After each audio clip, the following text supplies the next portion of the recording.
Welcome to MWN.com. This channel is daily providing economic news of national and international importance through charts and bets. Subscribe MWN.com. Thank you.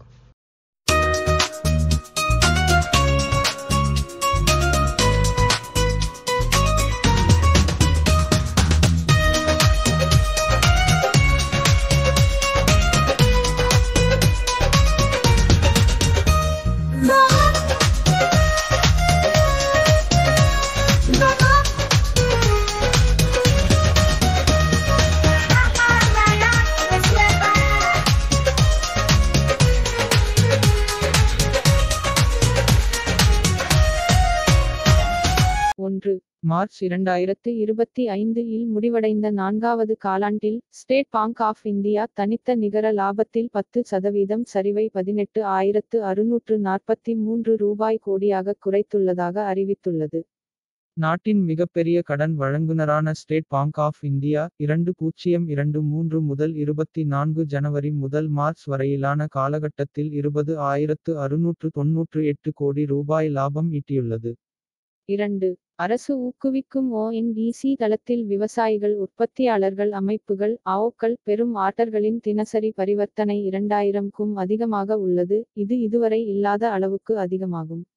3. பரஸ்பர கட்டணங்களின் ஒரு பகுதியாக இந்திய ஆட்டோமொபைல்கள் மற்றும் auto பாகங்கள் wire ஹார்னஸ்கள் இருக்கை கூறுகள் டயர்கள் எரிபொருள் பம்புகள் வாகன உடல்கள் பம்பர்கள் மற்றும் காக்பிட் எலக்ட்ரானிக்ஸ் இறக்குமதிக்கு விதிக்கப்பட்ட 25 விழுக்காடு கட்டணத்தில் எந்த மாற்றமும் இல்லை. சீன இறக்குமதிகள் மீதான அதிக வரிகள் அமெரிக்காவில் வாகன விலைகளை உயர்த்த உள்ளதால் உலகளாவிய ஆட்டோமொபைல் உற்பத்தியாளர்கள் இந்தியா போன்ற மாற்று சப்ளையர்களிடம் திரும்ப வாய்ப்புள்ளது என்று நோமுரா தனது சமீபத்திய அறிக்கையில் தெரிவித்துள்ளது. 4. இந்தியாவின் 2025 கீழ் 26 காபி உற்பத்தி அக்டோபர் செப்டம்பர் 6 மில்லியன் 60 கிலோ பைகளாக இருக்கும் என்று கணிக்கப்பட்டுள்ளது.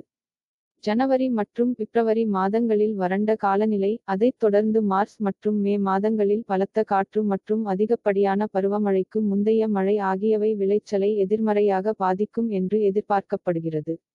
அரேபிகா மற்றும் ரோபஸ்டா இரண்டின் ஃபார்ம்கேட் விலைகளும் அக்டோபர் மாதத்திலிருந்து 64 விழுக்காடு மற்றும் 24 விழுக்காடு உயர்ந்துள்ளன. உலகளாவிய விநியோக அழுத்தங்கள், இறுக்கமான இருப்புக்கள் மற்றும் மோசமான வானிலை காரணமாக திட்டமிடப்பட்ட குறைந்த உற்பத்தி ஆகியவற்றால் இது அதிகரித்துள்ளது. 5. தனியார் துறை திட்ட அறிவிப்புகள் பொது மற்றும் தனியார் துறைகளில் புதிய திட்ட அறிவிப்புகளில் ஆண்டுக்கு ஆண்டு வளர்ச்சியில் 22.7 விழுக்காடு இல் 4 விழுக்காடு மட்டுமே உள்ளன. 2024 முதல் 25 நிதியாண்டின் நான்காவது காலாண்டில் Q4 FY25 இந்தியாவில் தனியார் மூலதனச் செலவு தொடர்ந்து பலவீனமாகவே இருந்தது என்று அவென்டஸ் ஸ்பார்க்கின் சமீபத்திய அறிக்கை தெரிவிக்கிறது. 6. எதிர்கால சலுகைகளின் அதிகரிப்பு இந்த வாரம் கொச்சி ஏலத்தில் தேயிலை விலைகளை தாமதப்படுத்தியது. CDC தூசியின் விலைகள் குறைந்தன. விற்பனை 18 இல் சந்தை ரூபாய் முதல் ரூபாய் வரை குறைந்து சில நேரங்களில் அதிகமாக இருந்தது. நிறைய திரும்ப பெறுதல்களுடன் விற்பனை முன்னேறியது. CDC தூசியில் சலுகைகள் 5,60,450 கிலோவாக இருந்தன. இது 78% விற்பனை சதவீதத்தை கண்டது. 7. பராக் மில்க் ஃபுட்ஸ் அதன் Q4 இல் 167% உயர்வை அறிவித்தது.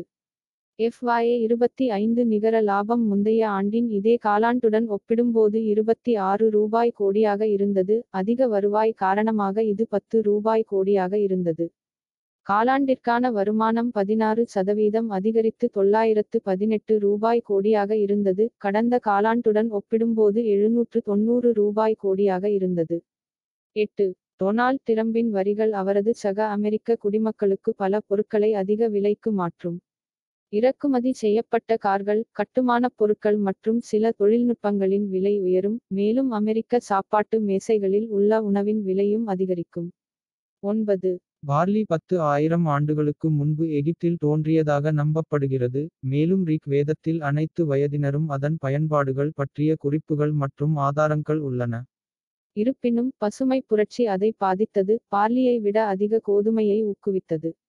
இதன் விளைவாக அதன் பரப்பளவு 1960 முதல் 61 இல் 3.20 மில்லியன் ஹெக்டேரிலிருந்து 2021 முதல் 22 இல் இந்தியாவில் 0.54 மில்லியன் ஹெக்டேராக குறைந்தது. 10.